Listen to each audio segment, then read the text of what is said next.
गणित कक्षा 10वीं अध्याय 13 ज्यामितीय रचनाएं। ज्यामितीय रचनाएं में मैं अभी आपके पूर्व वीडियो में बता दिया था कि दिए गए रेखाखंड का लंब समद्विभाजक खींचना। अब लंब समद्विभाजक में ही आता है त्रिभुज की कुछ रचनाएं। त्रिभुज का परिगत वृत्त की रचना करना। आपको कोई भी एक त्रिभुज दिया गया है, उस त्रिभुज के परिगत वृत्त की रचना करना, अर्थात त्रिभुज में 3 शीर्ष, 3 भुजाएं एवं 3 कोण होती है। तो त्रिभुज के तीनों शीर्षों से होकर गुजरने वाले वृत्त को त्रिभुज का परिगत वृत्त कहते हैं। और त्रिभुज के भुजाओं के लंब अर्धक जिस बिंदु पर मिलते हैं वो त्रिभुज का केंद्रक कहलाता है। तब देखते हैं कि परिगत वृत्त किस तरह से बनाते हैं।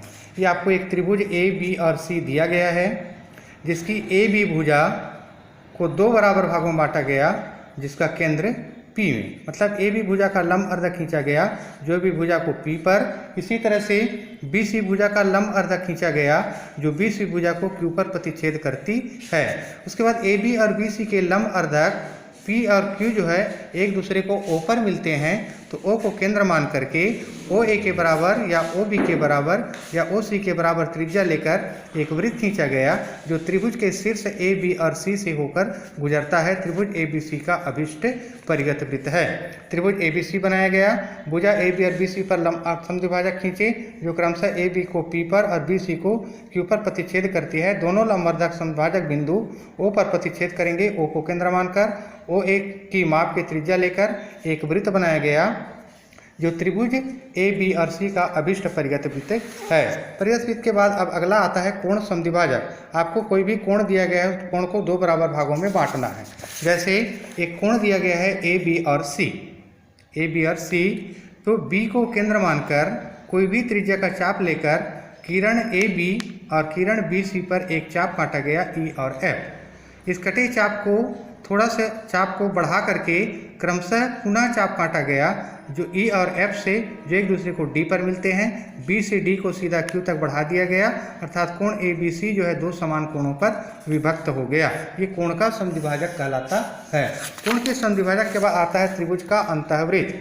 त्रिभुज कोण के समद्विभाजन के बाद त्रिभुज का अंतःवृत्त। आपको कोई भी एक त्रिभुज दिया गया है, त्रिभुज में 3 भुजाएं होती है, तो त्रिभुज के तीनों भुजाओं को स्पर्श करते हुए जाने वाले वृत्त को त्रिभुज का अंतःवृत्त कहते हैं। और त्रिभुज के कोणों के अर्धक जिस बिंदु पर मिलते हैं वो त्रिभुज का अंतः केंद्र कहलाता है। सबसे पहले आपको कोई भी दिए हुए माप का एक त्रिभुज बनाया है, जैसे ए बी और सी है। उसके बाद त्रिभुज ए बी सी के कोण बी और कोण सी का लंब समद्विभाजन किया गया। तो लंब समद्विभाजन जो है एक दूसरे को O पर मिलते हैं। अब O पर मिलने के पश्चात कोण B और C का लंब समद्विभाजक हुआ। O पर मिलने के बाद O से BC भुजा पर एक लंब डाला गया O और Q। O और Q लंब डालने के पश्चात OQ को आधार मानकर, OQ को केंद्र मानकर, OQ त्रिज्या लेकर O को केंद्र मानकर एक वृत्त खींचा गया। तो त्रिभुज AB की भुजा P पर और BC भुजा को R पर और इसी तरह से CQ भुजा को Q पर प्रतिच्छेद करती है। त्रिभुज ABC का अभिष्ट अंतःवृत्त है।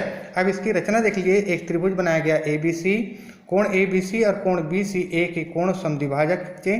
जिस बिंदु पर दोनों एक दूसरे कांटे उस बिंदु को O मान लिया गया। ये O माना गया है। कोण B और कोण C का अर्धक खींचा गया है जो क्रमशः BR और C और P है। अब बिंदु O से भुजा BC पर लंब डाला गया जो BC को Q बिंदु पर प्रतिच्छेद करती है। ये O और Q एक लंब डाला गया है, प्रतिच्छेद करती है। O को केंद्र लेकर OQ को त्रिज्या लेकर एक वृत्त बनाया गया। आकृति में हम देख सकते हैं यह वृत्त तीनों भुजाओं को स्पर्श करता हुआ जाता है।